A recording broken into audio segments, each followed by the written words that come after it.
अभी आगे देखेंगे। एक अग्निशमन कर्मचारी एक रस्सी पर नीचे की ओर फिसलता है जिसके टूटने की क्षमता कर्मचारी के वजन का 2/3 है, तो कर्मचारी का न्यूनतम त्वरण क्या होगा। मान लो कोई कर्मचारी है, उसका मैंने जो वेट मान लिया m है, ठीक है। तो टूटने की क्षमता जो है, मतलब उसका जो मैक्सिमम तनाव जो है टी मैक्स, जितना रस्सी झेल सकती है, कितना झेल सकती है, उसके वजन का 2/3। तो व्यक्ति का वजन क्या होगा, mg होगा ना। भार क्या होता है, m और g।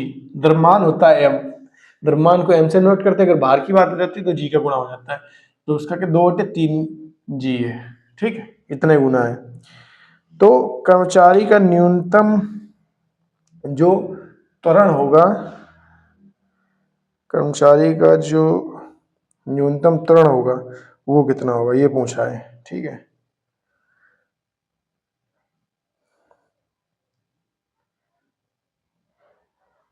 ठीक है, तो एक सेकंड,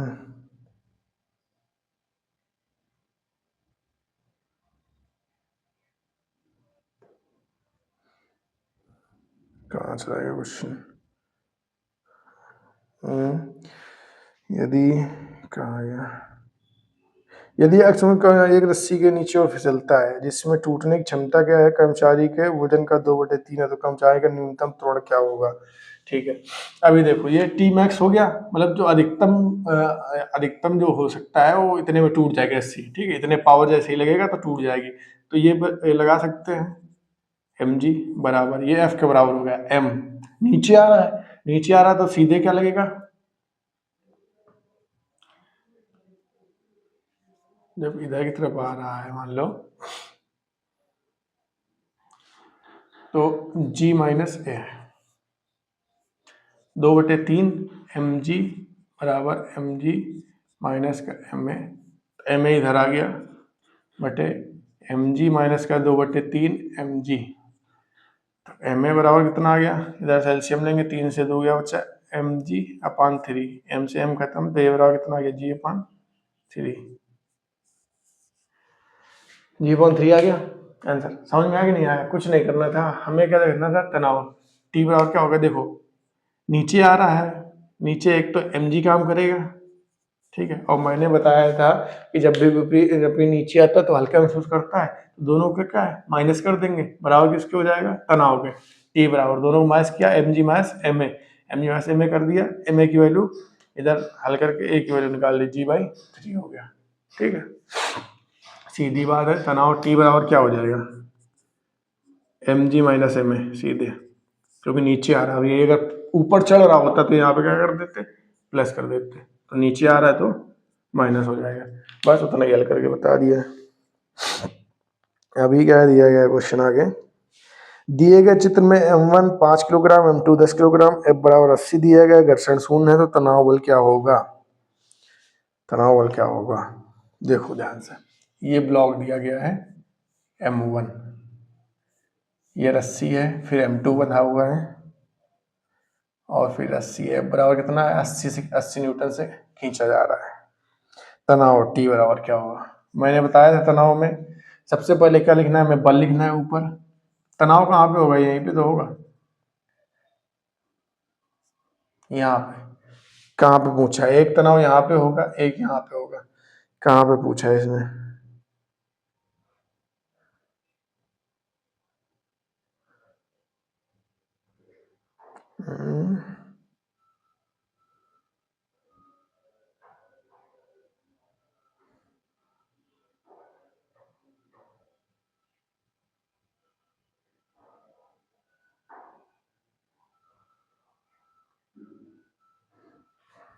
यहाँ पे पूछा है तनाव, ठीक है, यहाँ पे तनाव पूछा है। तनाव देखो सबसे पहले मैंने क्या बताया था, बल लिख लो, नीचे पूरा द्रव्यमान लिख लो, क्योंकि पूरा द्रव्यमान चल रहा है, तो पूरा द्रव्यमान कितना हो जाएगा m1 प्लस m2। अब पूछा जहाँ गया है वो वहां का द्रव्यमान लिख लो, यहाँ का पूछा गया है, यहाँ पे तनाव पूछा गया ना, तो इसका प्रभाव किस पे है, m1 पे, तो m1 केवल लिख दो, बस हो गया। अगर यहाँ पे पूछा होता तो ऊपर भी m1 प्लस m2 लिखते तो वो कट जाता, तो सेम तनाव रहता, क्योंकि जितना बल लगा रहा है उतने तनाव हो जाता। लेकिन अगर यहाँ पे तनाव पूछा गया है तो सबसे पहले पूरा बल लिखो जितना बल लगाया गया है, नीचे पूरा द्रव्यमान लिखो, और जितना जिस पे पूछा गया उसको ऊपर में लिख दो। अब देखो ये 5 दिया गया है, ये 15 दिया गया है मेरे हिसाब से, ये 5 और ये 10 दिया गया, 10 किलोग्राम। कुछ नहीं करना है, बल कितना है 80 है, ये कितना हो गया 5 किलोग्राम हो गया, नीचे कितना हो गया 5 + 10, तो 80 गुणते 5 बटे 15, 5 3 15, 3 से कटा, 3 3 दूना 6, 6 का 18, 6 का 18, इतना न्यूटन आ जाएगा 26.6। ठीक है, अभी समझ में आ गया नहीं आया कि सीधे बता रहे हैं जब भी तनाव में ऐसे क्वेश्चन पूछा जाए, बल ऊपर रखो नीचे पूरा द्रव्यमान, ऊपर वाले पे बल के बगल में गुणा किसका करोगे, जो भी जिसका पूछा गया हो। यहाँ से पूछता तो पूरा लिखते, यहाँ से पूछा है तो पूरा लिखते। मान लो यहाँ पे एक और पिंड लग जाता है और यहाँ पे तनाव पूछ देता T2 क्या होगा, तो कितना लिखते हम यहाँ पे ऊपर M1 + M2, या ये जो द्रव्यमान यहाँ पे होता है। अगर यहाँ पे केवल पूछते तो ये केवल यहाँ का लिखते हैं यहाँ पे। क्लियर हो गया। अभी आगे एक क्वेश्चन है ऐसा भी,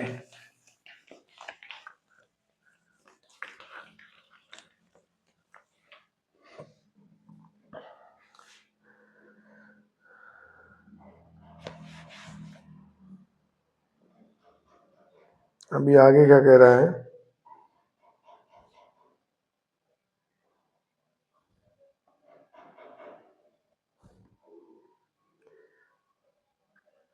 इसी में पूछ लिएगा त्वरण क्या होगा, त्वरण क्या होगा।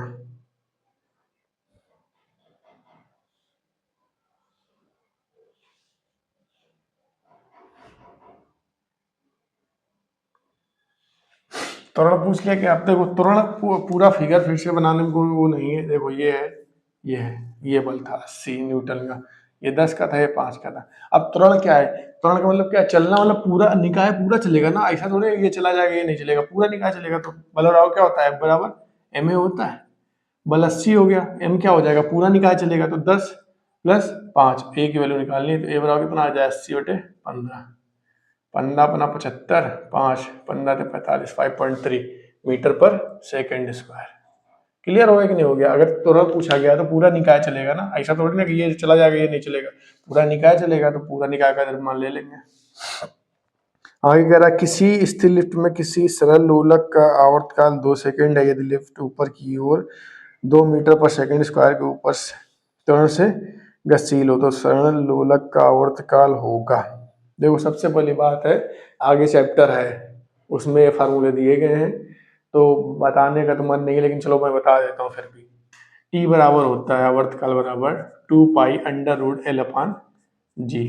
एल क्या होता है, लंबाई होती है, और जी क्या है, आपका गुरुत्वाकर्षण है। ठीक है, तो उसने क्या कहा है कि ये तो जब नॉर्मल स्थिति में है तो टी बराबर कितना है 2 सेकंड, मतलब नॉर्मल स्थिति में। अगर मैं देखूं तो टी प्रोपोर्शनल टू किसके है, 1/√g के।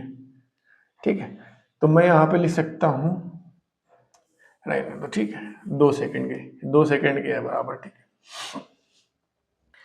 और क्या पूछा गया है, जब 2 मीटर/सेकंड त्वरण से कब जा रहा है, कहाँ जा रहा है, ऊपर की ओर जा रहा है। 2 मीटर/सेकंड के आवर्तकाल से कहाँ जा रहा है, ऊपर की ओर जा रहा है, तब क्या होगा। ठीक है, तो मैं क्या लिख सकता हूँ, दो जब दूसरा है कितने ऊपर की ओर जा रहा है, ऊपर जब जाता है तो प्लस होता है, मैंने बताया था कितना हो जाएगा g+a, 2π√L/g कितने में है 10 होता है, और ये 2 दिया गया है, तो 2π√L/12 आ गया। ये T2 की वैल्यू आ गई।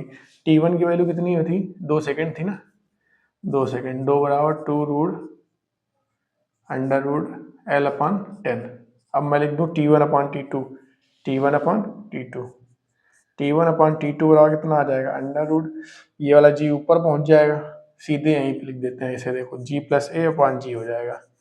ये होगा कि नहीं, ये है दोनों फार्मूला से अगर मैं ऐसे ले लेता हूँ, T1/T2 को बटे तो एल से एल कट गया, 2π से 2π कट गया, ये ऊपर पहुंच जाएगा। T1 की वैल्यू कितनी दी गई 2 सेकंड, बटे T2 की वैल्यू निकालनी है हमें, अंडर रूट ये 10 दिया गया है, a की वैल्यू कितनी दी गई 2 और g की वैल्यू 10, इसको हल कर लेना आ जाएगा आंसर।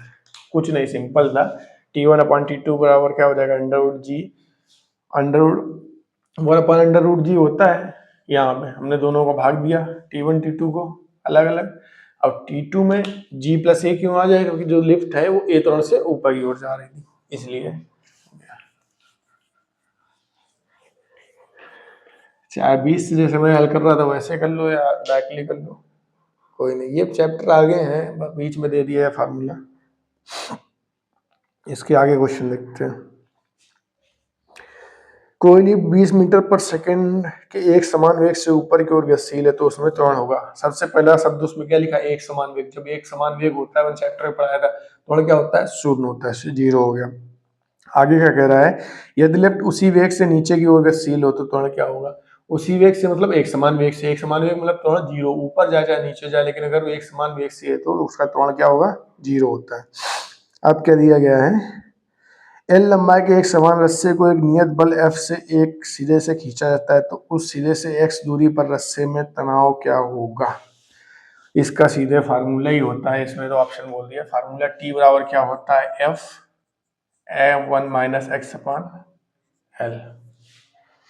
इसका याद करने का तरीका ये है, मान लो L लंबाई की कोई रस्सी है, यहाँ पे कोई बल लगाया जा रहा है F, और x मीटर पे अगर तुमसे पूछा गया है, सीधे याद रखो F बराबर क्या होता है, T बराबर होता है F1 माइनस जो छोटा वाला भाग होता है, मतलब जितना भाग x लंबाई पे बटे पूरी लंबाई, ये याद रखना।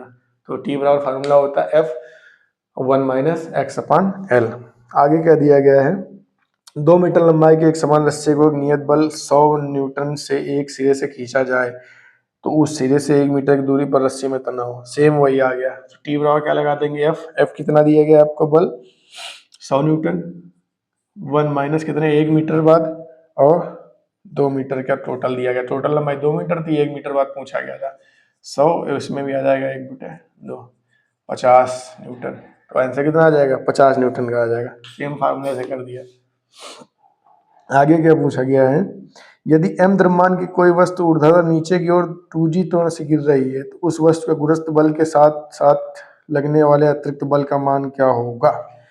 सिंपल है, मान लो कोई m द्रव्यमान है, कितने त्वरण से गिर रहा है, 2g त्वरण से गिर रहा है, तो कह रहा है गुरुत्व बल जो लग रहा है उसके अतिरिक्त बल क्या होगा। अतिरिक्त बल क्या है, अगर 2g से आ रहा है, एक तो भाई g हो गया, जो पृथ्वी खींच रहे उसके लिए जी हो गया, तो बचा कितना है यहाँ पे, जी बचा ना, केवल 2 जी है। मान लो 2 जी का मतलब क्या है, 2 जी है, 2 जी है। एक तो हो गया गुरुत्वाकर्षण का, वो ले लिया पृथ्वी ने अपना, तो खत्म हो गया, एक बचा कितना, जी। तो क्या है, एम जी, जो भार है वो लग रहा है केवल। ठीक, 2 बल लगेंगे, कितना हो जाएगा, 2 mg हो जाएगा। 2 mg को अगर मैं अलग अलग लिख लूँ, अलग अलग, एक क्या हो गया, तो पृथ्वी लगा रही ना, पृथ्वी लगा रही, तो उसने कहा पृथ्वी के अतिरिक्त गुरुत्वाकर्षण के अतिरिक्त, ये तो खत्म ही हो गया, इसके अतिरिक्त क्या बता, mg बचा ना, बस mg जो भार है वो अतिरिक्त लग रहा है। आगे क्या है, 20 नंबर, m1 m2 तथा m3 के 3 द्रव्यमान चित्रानुसार बाहरीन रस्सी से बंधे हुए हैं, 40 न्यूटन के T3 बल से खींचा जाता है। यदि m1 10 है, m2 6 है, m3 4 है तो T2 को वैल्यू निकाल लो। सिंपल सा क्वेश्चन है, जो मैं समझाया था वही ध्यान से रख देना, बस कुछ नहीं है।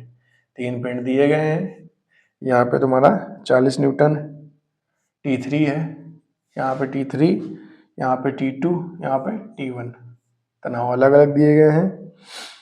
और आपके M1 की वैल्यू 10, इसकी 6 और इसकी 4 दी गई है। T2 की वैल्यू पूछा गया है और T3 की वैल्यू 40 दी गई थी। T2 वैल्यू, T2 देखो कहाँ पे, यहाँ पे है ना, मैंने क्या बताया था, सबसे पहले क्या होता है, बल लिख दो, फिर पूरे निकाय का द्रव्यमान लिख दो, m1 plus m2 plus m3। इसके बाद में ये देखो कि कहाँ पे तनाव पूछा गया। अगर यहाँ पे पूछा गया है, इस रस्सी पे तनाव किसका किसका पड़ेगा, इसका और इसका पड़ेगा ना, इसका तो पड़ेगा नहीं, तो इन दोनों का तनाव पड़ेगा, तो ऊपर क्या लिख देंगे, m1 प्लस m2 केवल। समझ में आया, केवल इन दोनों का। अगर यहाँ पे T1 पूछ देता, T1 की वैल्यू, तो हम क्या लिखते, केवल m1 लिखते, ये m1 है, ये m2 है, m3। समझ में आया, जिसके ऊपर तनाव पड़ रहा है, जो तनाव पड़ रहा है उसी को लिखते हैं। जैसे इस पे तनाव किसका पड़ेगा, केवल इसका पड़ेगा, इसका केवल लिखते, इस पे किसका पड़ेगा, दोनों को पड़ेगा। तो अगर T3 पूछते तो क्या तीनों लिखना पड़ता हमें। ठीक है, तो सबसे पहली बात है T2 पूछा, T2 पे कितने भार लगे हैं, ये 2, m1 और m2, m1 m2 लिख दिया, भाई फार्मूले में रख दो 40, m1 इंटू कितना हो गया 10 प्लस 6 16, नीचे m1 प्लस m2 10 16 4 20 20 20 ना 32 आ गया, 32 न्यूटन का जो तनाव है वो लगेगा।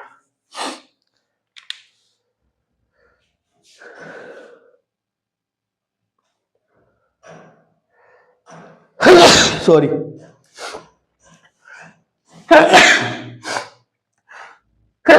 अरे यार, अभी समझ में आ गया ना? कुछ नहीं करना है, टी बराबर लिखो, सीधे बल लिखो, नीचे पूरा द्रव्यमान लिखो, और ये ध्यान से देखो कहाँ पे पूछा गया। यहाँ पे पूछा गया तो तीनों प्लस, यहाँ पे पूछा गया दोनों, यहाँ पे पूछा गया तो एक, ऊपर रहेगा, काम खत्म। अभी हम क्वेश्चन देख रहे थे,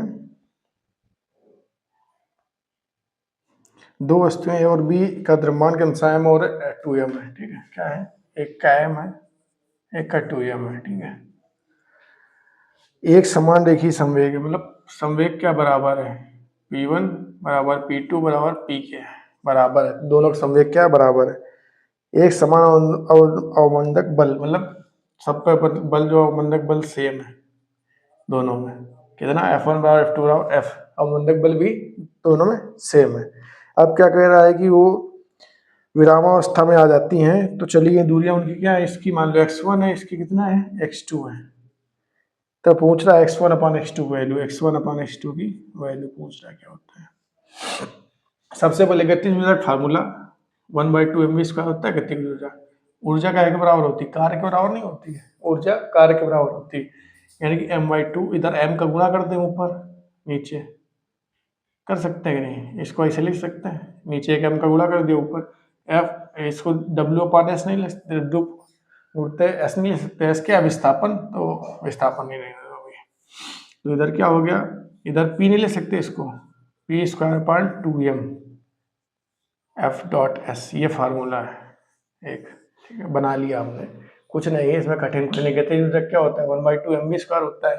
ये किसका हो गया? कार्य के बराबर। कार्य क्या होता है? F.S, मतलब बल गुणित विस्थापन, बल विस्थापन लिख दिया, इधर p में चेंज कर दिया, क्योंकि यहाँ पे p था और f था, इसलिए हमें चेंज करना था। अब हम पहले वाले के लिए x1 वाले के लिए लगाएंगे। x1 वाले के लिए क्या होगा? P2। अब ये ध्यान से देखो, अगर ध्यान से देखें हम, F बराबर है, कट जाएंगे, P सबके बराबर है, कट जाएंगे, M केवल अलग अलग है, द्रव्यमान अलग है, विस्थापन अलग है। तो हम यहाँ से ध्यान से देखते हैं, तो जो विस्थापन है वो प्रोपोर्शनल टू किसके हो गया? 1/m के नहीं हो गया, द्रव्यमान के नहीं हो गया। तो हम क्या लिख दे? x1 अपान x2 बराबर आपका विस्थापन बराबर क्या होगा? m2 अपान m1 नहीं हो जाएगा? उल्टा प्रोपोर्शनल है, x1 में है तो m1 नीचे होगा, x2 है तो ये नीचे ही आएगा, लेकिन ऊपर पहुंच जाएगा, समझ? तो x1 अपान x2 कितना आ गया? m2 की वैल्यू कितनी थी? 2m अपान m1 की वैल्यू कितनी थी? m थी, m से m घट गया, तो x1 अपान x2 कितना आ गया? 2/1। समझ में आ गया? कुछ नहीं था, सिंपल था। ये निकालने के लिए केवल मैंने समझाने के लिए ये बताया था आपको, ठीक है, कि ½ mv² होता है गतिज ऊर्जा, वो कार्य के बराबर हो गया। हमने p के उसमें चेंज कर लिया। अब देखा था कि उसमें क्वेश्चन में दिया था संवेग दोनों बराबर है, तो p से p हमेशा कटना ही है। बल है, बल सब बराबर है, तो बल भी कटना ही है, केवल m बचा, तो s प्रोपोर्शनल किसके हो गया? m विस्थापन, विस्थापन जो द्रव्यमान के प्रोपोर्शनल हो गया। तो इधर x1 अपान x2 बराबर m2 अपान m1 आ गया, हल कर लिया। अभी हम आगे क्वेश्चन देखेंगे। आगे क्वेश्चन में क्या पूछ रहा है? सेम ही है, ठीक है। इसी में पूछा है T1 अपान T2 क्या होगा। तो हमने संवेग से अक्षर देखा है, हमने क्या पढ़ा था? संवेग का परिवर्तन होता है किसके बराबर होता है? आवेग के। तो F इंटू T1 बराबर P के हो जाएगा डेल्टा P के। तो F बराबर है, P बराबर क्या होता है? MV होता है। P बराबर कितना होता है? MV होता है। तो T1 प्रोपोर्शनल टू किसके हो गया? सीधे जाके M के, ठीक है। T प्रोपोर्शनल टू M हो गया, तो T1 अपान T2 बराबर कितना आ जाएगा? M1 अपान M2। M1 की वैल्यू M है, M2 वैल्यू 2 है, तो 1/2, ठीक है। कुल मिला के T प्रोपोर्शनल की किसके हो गया जाके? M के हो गया। T प्रोपोर्शनल टू M याद रखना। समय जो है, अगर संवेग और तुम्हारा बल समान है तो T समय जो है वो द्रव्यमान के बराबर हो जाता है, ठीक है। और जो आपका विस्थापन है, ये दो चीजें याद रखना। जो विस्थापन है वो 1/m के प्रोपोर्शनल टू 1/m होता है, और जो समय है वो इसके हो जाता है प्रोपोर्शनल टू m के हो जाता है, ठीक है। अगर तुम्हारा संवेग और बल बराबर दिए गए दोनों, ठीक है। अभी आगे देखते हैं, आगे क्या दिया गया है? 3 गुटके जिनके द्रव्यमान m1 m2 बराबर 2m और m3 बराबर 3m है, चित्र के भांति घटना में रखे हैं, तो त्वरण क्या होगा? A1 A2 तथा A3। सबसे पहली बात में फिगर देख लो ध्यान से, जो फिगर दिया गया है M1 M2 M3 जो है ना भाई साहब, याद रखना ये जो दो पिंड है ना, त्वरण हमेशा क्या होता है, जब कोई निकाय चलता है ना एक साथ चलता है, अलग अलग तनाव अलग अलग हो सकता है रस्सियों में, कि मतलब उस जगह पे तनाव कितना है, एक रस्सी पे कितना है, एक रस्सी पे अलग अलग हो सकता है। मान लो 3 पिंड है, इन पे यहाँ पे तनाव अलग अलग हो सकता है, लेकिन अगर कोई निकाय चल रहा है ना तो उसमें जो त्वरण होगा A1 A2 A3 वो हमेशा बराबर होता है। तीनों पे त्वरण क्या होता है, हमेशा बराबर होता है। अब पूछा गया है ऊपर के प्रश्न में M2 तथा M3 द्रव्यमान के गुटकों के बीच रस्सी में तनाव क्या होगा। M2 और M3 के बीच में तनाव क्या होगा, ठीक है। इसकी वैल्यू M1 की दी गई थी M, M2 को 2M, इसकी 3M, ठीक है। और यहाँ पे तनाव पूछा गया है तुम्हें T, ठीक है। M1 तथा M3 गुटकों के बीच लगने वाला तनाव क्या होगा, ठीक है, यहाँ पे पूछा गया है। तो अभी ध्यान से देखो, तनाव T बराबर क्या हो जाएगा, नीचे का द्रव्यमान total 2M plus 2M plus M, ठीक है। इधर पे द्रव्यमान कितना है, इधर पे इन दोनों के बीच में 3M plus 2M 5M upon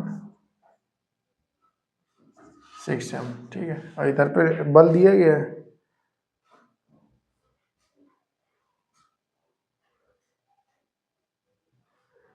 हाँ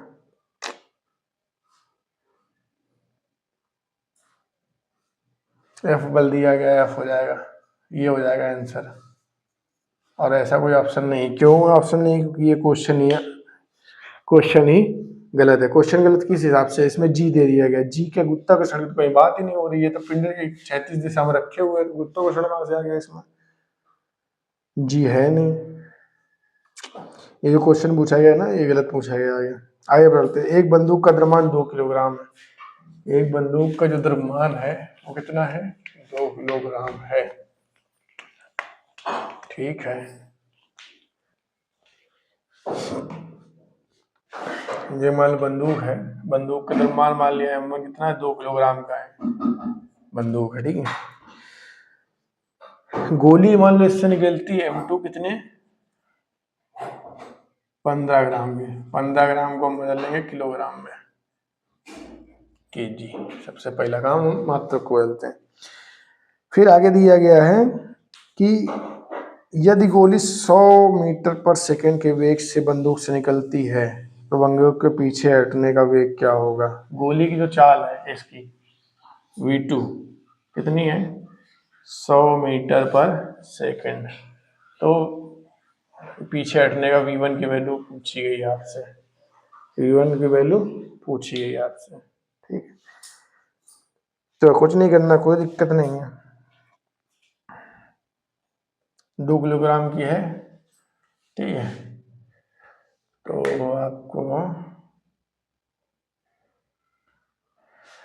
समवेग संरक्षण का नियम लगा देंगे हम, P1 बराबर P2 होगा समवेग संरक्षण में, ठीक है। तो इसका कितना हो जाएगा, वही क्रिया प्रतिक्रिया, बंदूक से गोली निकली तो जितने से निकलेगी उतने पीछे बैक करेगी, तो वही है। तो M1 V1 बराबर M2 V2, M1 की वैल्यू कितनी दी गई है आपको, 2 किलोग्राम, V1 की वैल्यू निकालनी है, M2 की वैल्यू कितनी दी गई है, 15/1000, गुणते V2 की वैल्यू कितनी दी गई, 100, एक जीरो से एक जीरो, एक जीरो से एक जीरो गया, 2 का भाग दिया जाके यहाँ पे तो 7.5 आ गया, तो 0.75 आएगा मीटर पर सेकेंड V1 की वैल्यू, ठीक है। संवेग संरक्षण के नियम लगा देंगे, संवेग संरक्षण के नियम से P1 बराबर कितना हो जाएगा, P2 के, उधर गोली निकली, एक तरफ गोली निकली का हो गया कि गोली का भार हो गया, उसका वेग हो गया, एक तरफ पीछे बंदूक ने झटका दिया तो बंदूक का भार हो गया, बंदूक का झटका। आगे क्वेश्चन देखेंगे। एक व्यक्ति का लिफ्ट में भारी भारों का अनुपात जब एक स्थिर है और जब एक समतल से नीचे आ रही है तो 3:2 है, तो त्वरण ए का मान क्या होगा। एक व्यक्ति का लिफ्ट में भारों का अनुपात जो है जब स्थिर है तथा एक समान तौर से नीचे आ रही है तब 3/2 है। स्थिर है, स्थिर होता है तो केवल mg होता है बटे जब एक समान तौर से नीचे आ रही, नीचे में क्या होता है वैसा माइनस होता है mg माइनस ma बराबर कितना दिया गया है आपको 3/2। थोड़ा पूछा है, कोई दिक्कत नहीं, m कट जाएगा, g अपन कितना होता है g माइनस a बटे 3/2 गुणा करा दो 2g बराबर 3g माइनस 3a। इधर 3a आ गया, इधर पे कट जाएगा तो g बचेगा, तो a बराबर कितना आ गया g/3। सिंपल से क्वेश्चन था, उसने कहा है कि मतलब 2 अनुपात दिए गए हैं, जब लिफ्ट रुकी हुई तो केवल लिफ्ट का भार होता है पता है mg, लेकिन जैसे ही नीचे की तरफ आती है तो हमें पता है भार कम हो जाता है तो mg से माइनस ma कर देंगे। ये इतना से आ रही है तो m से m खत्म हो गया, हल कर लिया, आ गया आंसर एक बार। ठीक है, अभी एक क्वेश्चन और रह गया है आपका।